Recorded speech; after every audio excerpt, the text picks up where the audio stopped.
Course 3, Lesson 32 is all about probability. So we need to be able to calculate the probability of an event, figure what that is in a percent and decimal, and find sample spaces. We'll also be looking at some odds. So our vocabulary terms here, we have chance, which is expressing probability in a percent form, complement, a set of outcomes in a sample space that are not included in the event. Experimental probability is actually doing some experiments and finding the probability out of what you have done. Odds is a ratio. These are my favorable outcomes to unfavorable outcomes. Probability is the likelihood that an event will occur. And sample space. This is all of the possible outcomes. And lastly, theoretical probability. We are looking at what we think will happen. So theoretical probability is what we think will happen. This is the number of successes out of the total number of possibilities.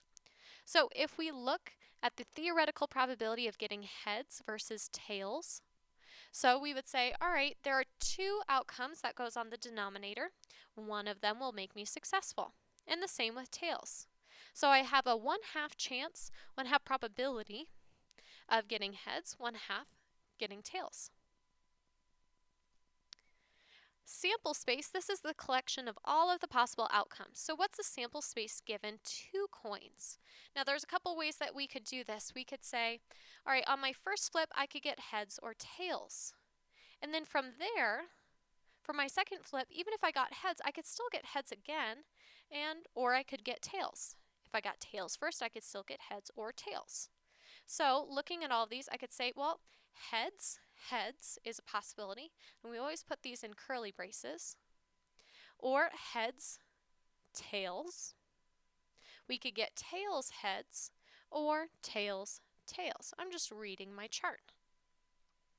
And the other way that you could do this is with a table, saying, okay, one side is my first roll or first flip, the other side is my second flip.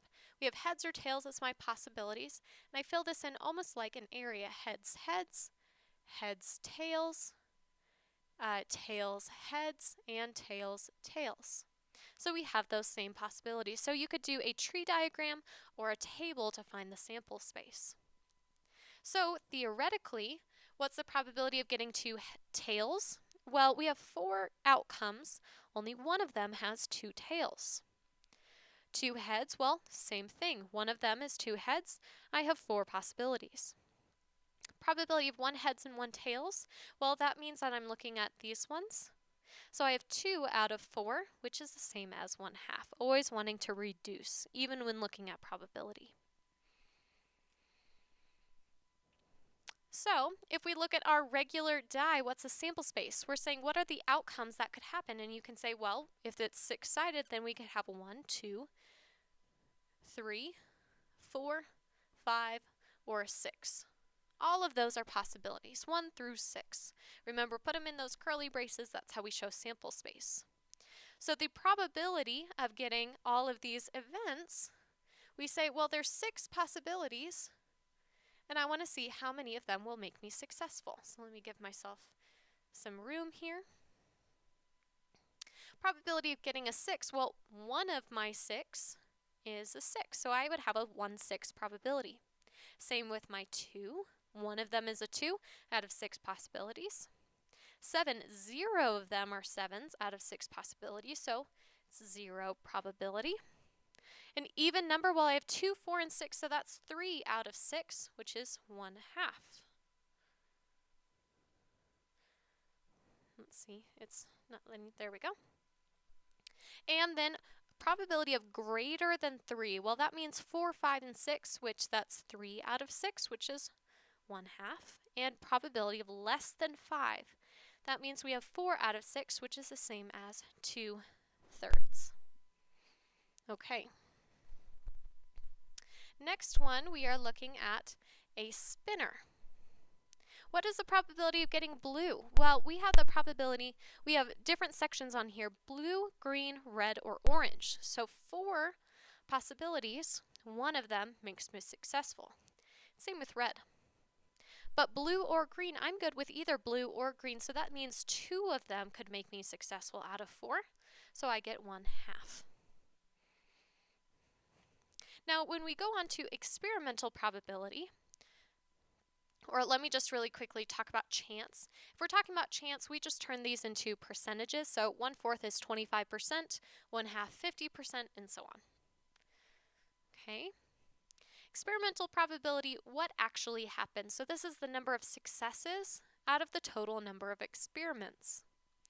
Okay, so if we were to do an experiment on here, we could say, what's the theoretical probability of these? And we'd say, well, probability is 1/4, 1/4, and 1/2, like we said on the other page. And maybe we did this experiment 12 times and it came up with 4 blue, 2 red, 5 green, and let's see, that gives us 9, 10, 11, and 1 orange. Let's say that's what happened, okay? It's possible. So out of 12 experiments, how many gave me blue? Well, that would be 4, so we would have a 1/3 experimental probability. Red, I got 2 out of 12, so I reduced to 1/6. Blue or green, well, total I got 9 blues or greens, so I had a 3/4 experimental probability. And this is a complement, okay, not orange. I want all the things that are not orange, so I would add up 4, 2, and 5 and get 11/12 is the probability of not getting orange with our experiment. We could do this for a lot of different things, like tossing a die 36 times.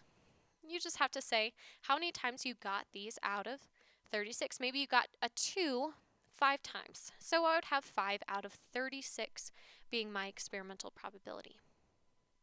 And lastly, with our probabilities, we can talk about odds. And this is a ratio of how many were successful, or how many successes out of how many failures we could have. So to put this into context, if we're talking about heads and tails, one side will make me successful, whereas one side will make me fail. And heads, odds of heads is 1/1. This is a ratio of things that will make me successful versus things that will make me fail. So with our 6-sided die, we can say, well, if I want the odds in favor of one side will make me successful, whereas 5 sides will make me fail. Same with 4, same with 3, but the odds of getting an even number, well, we would say 3 sides will make me successful, whereas 3 sides will make me fail.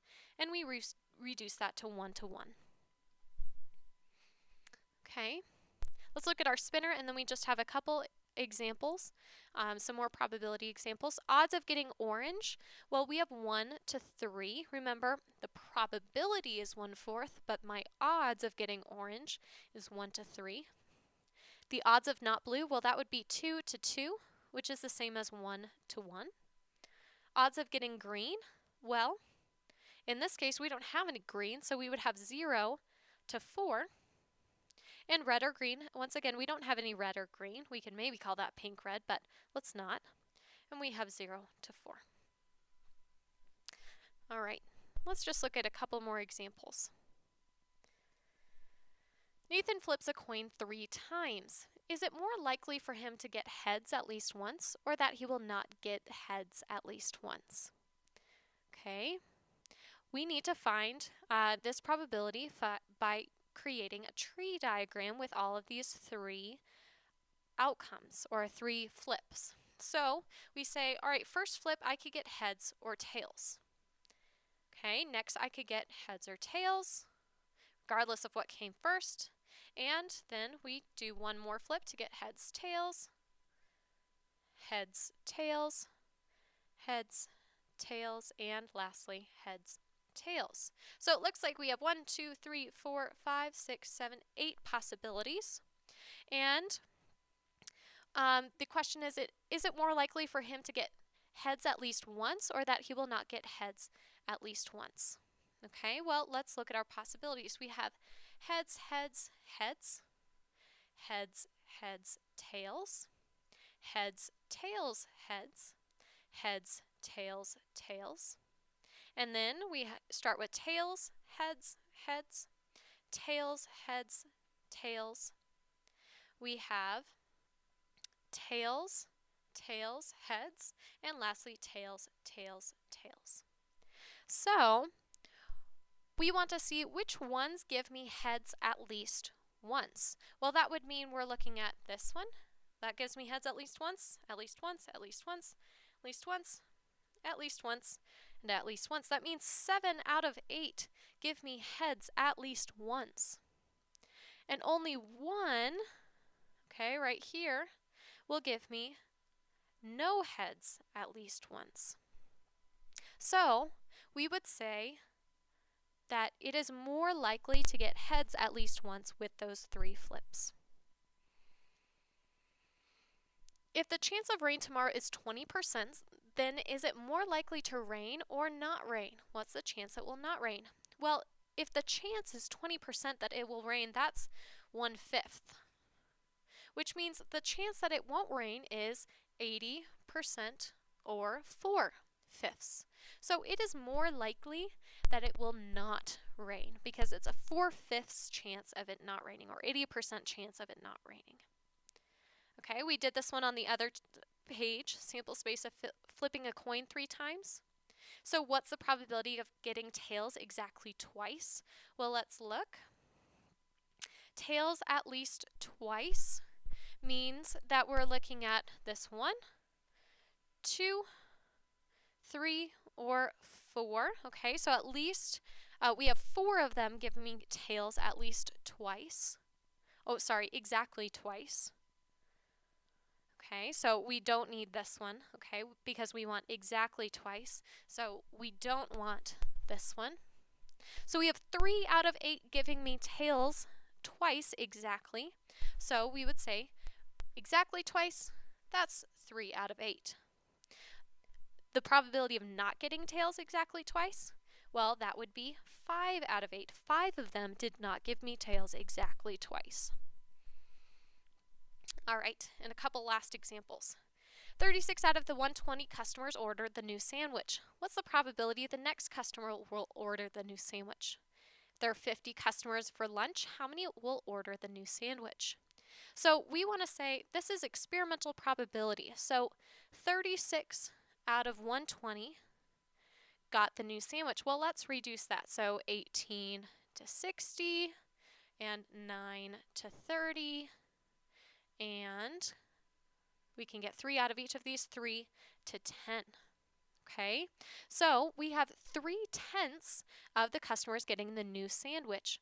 So if there are 50 customers and 3/10 of them will get a new sandwich, experimental probability, we could say, oh, well, that means that 15 of them will get the new sandwich.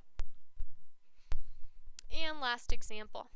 Sally is a softball player who hit 21 out of 60 at-bats. What's the probability she will hit at her next at-bat? Express the answer as a decimal to nearest thousandth. Okay, so let's do that first. So we would say, well, she got 21 out of 60 at-bats. Let's reduce that. We can get 3 out of each, so we have 7 out of 20, which means 7 out of 20 is 0.350. So she has a 0.350 average. So if another batter hits at 0.300, which batter is better? Well, Sally is better. She has a larger average, so she hits better than the other player. Well, I hope this was helpful for your homework and for studying.